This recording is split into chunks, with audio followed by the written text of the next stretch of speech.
now to Deisy Suarez-Giles and her husband Keith Giles, who are sadly one of the many who have lost their home in the fires. They join us live from their hotel room in Los Angeles. Good morning to you both. Thank you, Deisy, and thank you, Keith, for joining us this morning. We're so sorry to hear about your loss and everybody else there in California. Thank you for chatting to us this morning. Can you tell us a little bit about that Tuesday and when people started to leave? Hi, thanks for having us here. Tuesday was is a night that I will never forget. You know, the smoke, the fire, the smell, the wind. It was very frightening. We actually just gotten back from holidays, so the whole day I was just, going on my life. Kids went to school, and I didn't know there was a fire. I actually found out because I received a text message from a friend. She texted me around 8 p.m., and I didn't see it until closer to 9. When I look out the window, then I saw the smoke and I saw the fire. Yep, those are the first time I look out the window and I saw that. And I realized right there that something was wrong. I told my husband, this is not looking good. He was trying to keep me relaxed and keep us comfortable and not scared, not to panic. Everything is going to be okay. It's far out. I don't think it's going to come this way. And I was like, you know what? I don't want to take any chances. I think we should just prep a luggage and just be ready just in case we have to run out of here and go.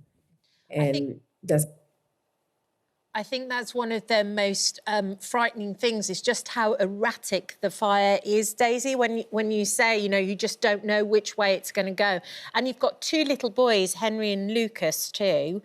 How old are your little boys and what did you decide to do? Did you decide to sleep in the car?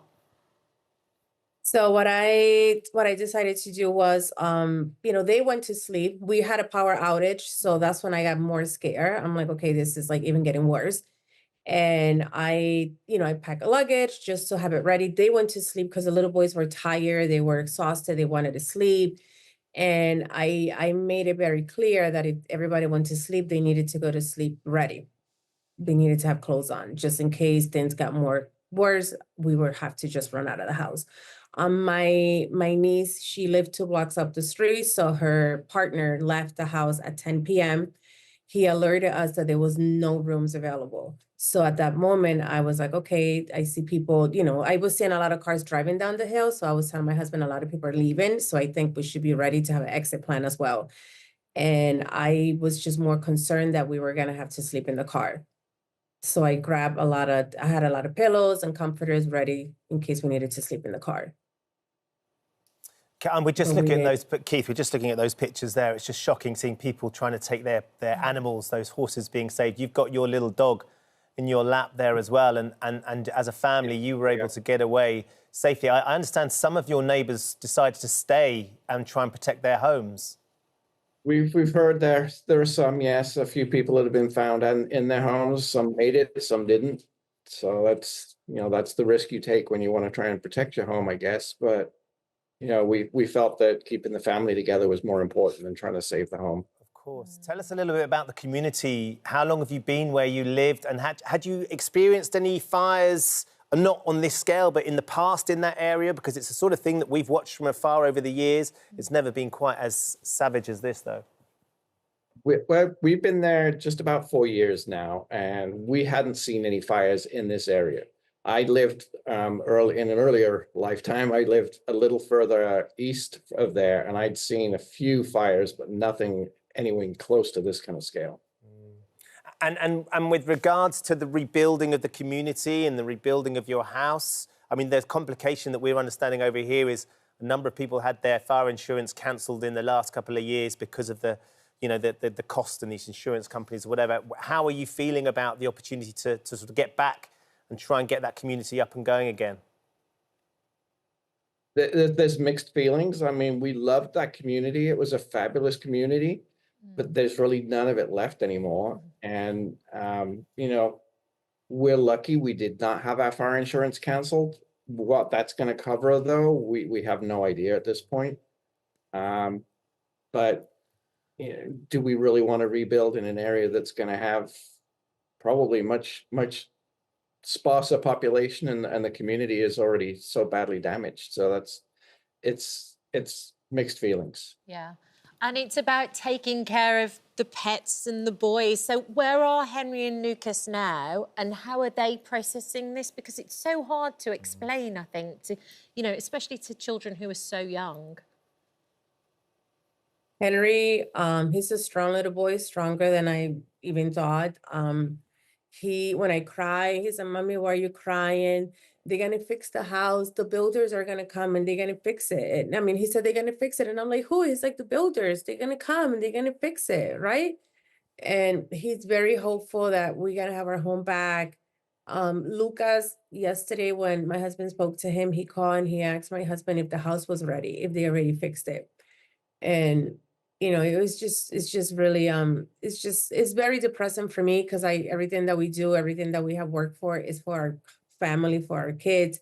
That night I could not sleep. I stayed up even though they went to sleep. And like I said, at 1:30 in the morning, when I saw that fire, like 2 houses closer, you know, it was just 2 houses behind the house in front of me. I woke them up and I said, it's time to go. We gotta run and go. Like, we have to go.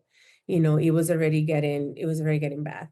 And it was just like it was just horrific, just trying to, you know, leave and driving and seeing the fire. And we had to go up the hill to drive my other niece to pick up her car so they can leave.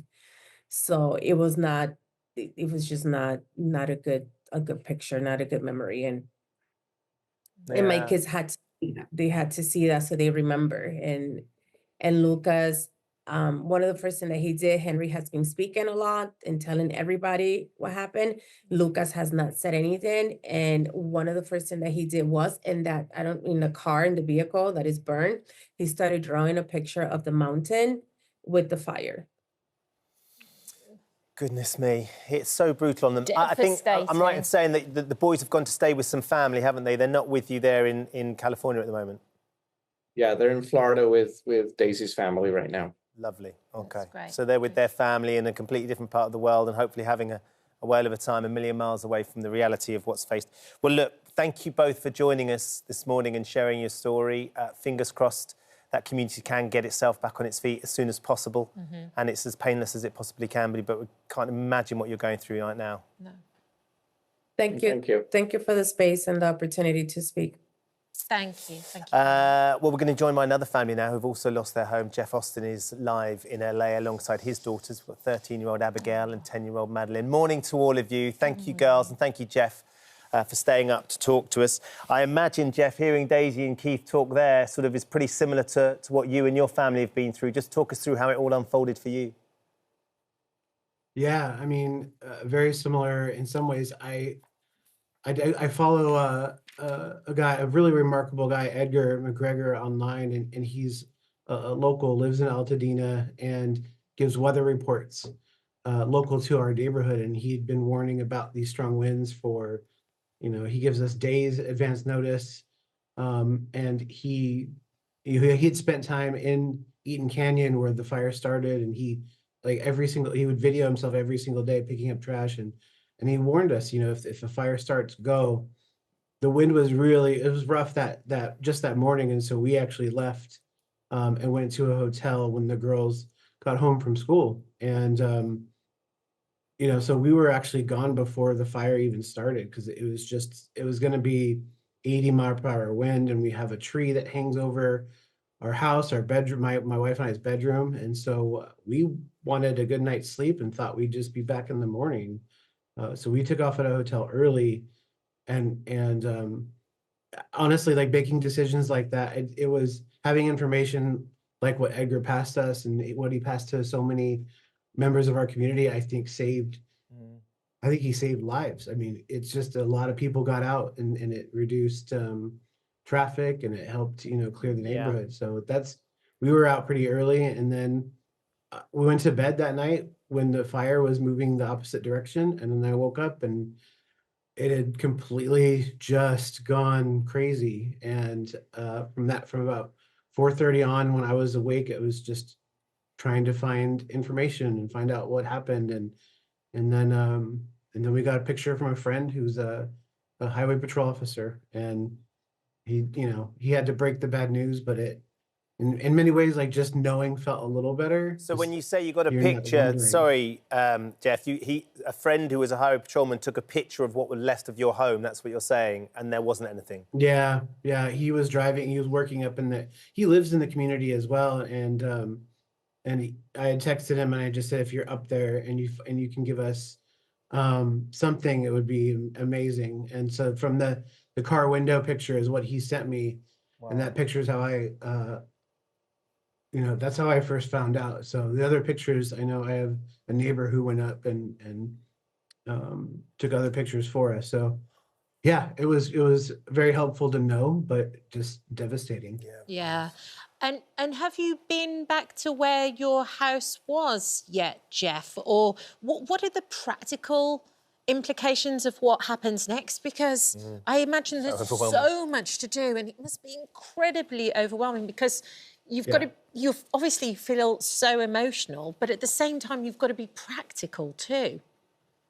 Yeah, it's sort of like I haven't really had a chance to like kind of grieve the whole thing yet, because I mean, there's thousands of us just in Altadena alone that are now looking for temporary and long-term housing, for those of us staying in the area. And so my wife and I are just, I mean, I feel like I have a third job now, just finding a place to live, dealing with insurance, replacing, an entire life of things. And there's a lot of those comments like, well, things are just things. And it's true, but there's just your home and the things you have kind of tell your story. And so they can be a little more than things to, I know they are to me. So it is really very much just I'm working all day, and luckily the girls have had friends that take them in during the day, and they they get to kind of escape it, and I really appreciate our community, our friends for giving us that chance. Maybe I can just ask Abigail and Madeline how they're getting on. Abigail, what's it been like these last few days for you and your family and your friends as well? Yeah, I'm like just truly so grateful for just being able to kind of be surrounded by that kind of community, and the amount of donations that we have received, and just being able to just be around friends and having that comfort is just so amazing. It's it's tough, but it's also knowing that this community can be so beautiful coming together. It's just it definitely is. Was it scary, Abigail? It definitely was. I'd never been through a windstorm this powerful yet. And then knowing that our home is gone, it's just kind of I don't know, you're kind of in denial at first, and it is scary to know there's so many people who have lost their houses and stuff. And yeah, so it is scary, but being surrounded by that kind of community, it makes it a little less scary. And Madeline, I know that your dad got you all to pack some stuff before you left. What were the things that you took that you're very glad that you were able to pack and save? A pair of shoes, obviously. One of my stuffed animals. Your Squishmallow. Yeah. Your Squishmallow. My sweatpants, probably. And I don't know, everything that counts. Yeah. I just was expecting to come home that night. I mean, the next night. Yeah. And it just wasn't to be, sadly, was it? But as you say, and as you've just brilliantly articulated, Abigail, having that community around you that's looking after you and putting an arm around you that you can share what you've been through is going to be hugely important going forward. Jeff, thank you for joining us this morning. Girls, thank you for joining us. I know your mum's very emotional as well, so big hugs to her, and we wish you all the best for the future. Fingers crossed. We greatly appreciate just having the chance to talk about our community. And Altadena is a great place. It's a magical place. We'll come back. We're going to be rebuilt and alongside of so many other people. And it's going to be a long journey. And I promised them I would say like it would be very helpful for me if Liverpool could help win that league this year. So Oh, Jeff. I told him I wouldn't wear my hat, but I tell you what, there's always an opportunity to talk about your favourite football team, no matter what the situation. There always is. But you know what, though, in moments like this, when you're looking for any sort of hope to cling on to, they're really, really important, whether it's for the girls, whether it's for you, whether it's for your family, your community. So fingers crossed you can rebuild as soon as possible and you get all the support that you need going forward as well. Thank you all for joining us. Thank you. my one message to Altadinans though is Altadena is not for sale. Like we're rebuilding Altadena how it's supposed to be, and we're not gonna let it come something else. So thank you all so much for letting us tell our story. Thank you. Not at all. Lovely to meet you all. Guys. What an extraordinary couple of families they are. It's amazing, isn't it, how the worst of times can also bring out the best things in human beings and communities. Well, you've got friends. You lived out there. You know, I was speaking to some friends yesterday. I was speaking to one of my really good friends, Darren, and his wife's parents' house is still really vulnerable out there in California. They've got a family living with them. They're a bit further down the coast that have lost their home already. So everybody somewhere will have a connection with some family that has been through what those two families have just articulated. And what Jeff said is absolutely true. It's all about everybody taking care of each other and really having that real sense of community and pulling together. Oh, hello. Thank you for visiting our This Morning YouTube channel. We upload tons of new content every single day. So hit the subscribe button, like all the videos, and don't miss out. We'll see you in the morning.